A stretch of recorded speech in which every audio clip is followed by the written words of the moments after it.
dapat hindi ka makialam. Kasi hindi mo alam kung ano yung totoong nangyayari. Kaya si BP ang tinitira, hindi naman siya ang target eh. Ang target talaga ng kalaban ng bayan, isisirain yung image ng presidente, starting from the weakest link to the president. At nakakuha sila ng weak point doon sa vice president. Ang intelligence fund noon, existing pa yung tinatawag na natin na National Intelligence Security Agency, NISA. Doon nakatambak yung intelligence fund ng presidente because it is under the office of the president. Ang NISA, nag-deploy noon ng mga security officers sa lahat ng government agencies. Kaya ang information na tatanggap ni President Marcos Sr. ay buo at totoo. Palagay ko ako lang naman siguro nakakaalam tungkol dito paano pinapatakbo itong intelligence fund. I was operating in Mindanao for 23 years under the intelligence. Tapos sa Manila, I was the Chief of Research and Analysis Branch of the Intelligence Service for 6 years. And bago ako umalis sa Intelligence Service to become the Defense Attaché in Malaysia, naging chief din ako ng operations ng Intelligence Service sa buong Pilipinas. Kaya lang, ngayon, dahil nagugustuhan ko yung mga sinasabi ni Ka Eric at ni Caramon, kahit sa SMNI, araw-araw ako halos nanonood, ay nagboluntaryo ako na tumulong dito. This is voluntary to give an assurance to those in government who thinks that we the retired generals are doing something wrong. No. We would just like to see a government that will be better for the next 20 years dahil hindi na siguro kami mabubuhay for the next 20 years eh. So kailangan namin makakita kaagad ng pagbabago. So I organized the katipunan ng pagbabago para sa bayan, sa private group na puro mga puro mga nagmamahal sa bayan. And in Mindanao, we also have another group, the Salag HADR. The main headquarters is in Cagayan de Oro. And I am on NCR, I am the president of the chapter president lang ako.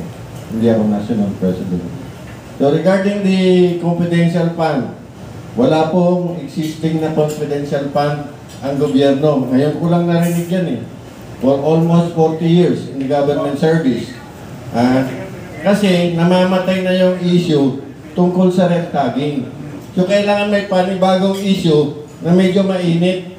Ngayon, ang umiinit ngayon ay ang confidential and intelligence fund. Invento kasi ng ano yun eh. Merong intelligence fund.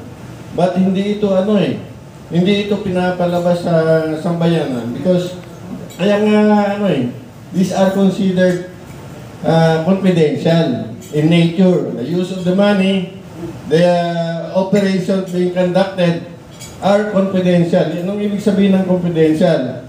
Need to know basis. Kung wala kang dapat na pakialam, dapat hindi ka makialam. Kasi hindi mo alam kung ano yung totoong nangyayari. So, ang confidential fund na sinasabi nila is non-existent. Kasi in the office of the president, wala pong confidential fund. Pinapalabas lang nila yan na sinasakyan naman ng mga legislators natin na meron. Wala po. Ang tawag po dyan sa office of the president are contingency fund. Ibig sabihin, gagamitin for emergency, kahit anong emergency that the president would see to it na makakatulong sa bayan. Kaya nga, contingency fund yan. Even in the construction projects, palaging may contingency fund yun eh. Kasi unexpected expenses, doon kino-cover ng contingency fund. So yun po ang Ang intelligence fund, on the other hand, ito yung ginagamit sa pagkuha ng impormasyon para sa mga kalaban ng bayan. So, ito po kaya tinatawag na intelligence fund, hindi dapat malalaman ng lahat because hindi nila maintindihan kung paano ginagamit ito. So, ang intelligence fund is basically or generally to get better information for the decision makers, including the president, to get good information for a better decision. So, yun po ang intelligence fund. So, kung existing itong intelligence fund, matagal na po ito eh. Even before President Marcos Sr., existing na ito. Ito yung nandun sa nakaipit doon sa contingency plan sa Office of the President na allowed, this is allowed by law. Only the President can decide kung kanino niya ibibigay. Tama, sir. So, ang dyan is, kaya si VP ang tinitira, hindi naman siya ang target eh. Ang target talaga ng kalaban ng bayan, isisisarain yung image ng presidente, starting from the weakest link to the president. At nakakuha sila ng weak point doon sa vice president. Yun po ang intelligence fund noon. Existing pa yung tinatawag na natin na National Intelligence Security Agency, NISA. NISA yan noon eh. Doon nakatambak yung intelligence fund ng presidente because it is under the office of the president. Ang NISA, nag-deploy noon ng mga security officers sa lahat ng government agencies. Kaya ang information na tatanggap ni President Marcos Sr. ay buo at totoo kasi confirmed by other sources. Kailangan mo ng intelligence fund from the other agencies para ma-confirm kung ang binibigay ng Armed Forces of the Philippines sa iyo, kung ikaw yung presidente, ay tama ba? It should be confirmed by other sources. Sino magko-confirm? The agencies concerned about the problem in their respective departments. So, ganun po ang intelligence fund. Kaya ito ang tinitira ng kalaban ng bayan.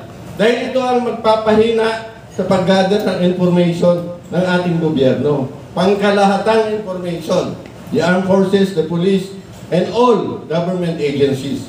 Noon, pati PAGCOR, mayroong intelligence fund, security officer. Active pa noon sa NISA. Lieutenant Colonel ang qualification para ma-assign sa PAGCOR. Kaya ngayon, nagkaloko-loko na yung PAGCOR dahil wala na nagmumonitor sa ginagawa nila. Sir, thank you, sir. Thank you. Thank you, General Simoy.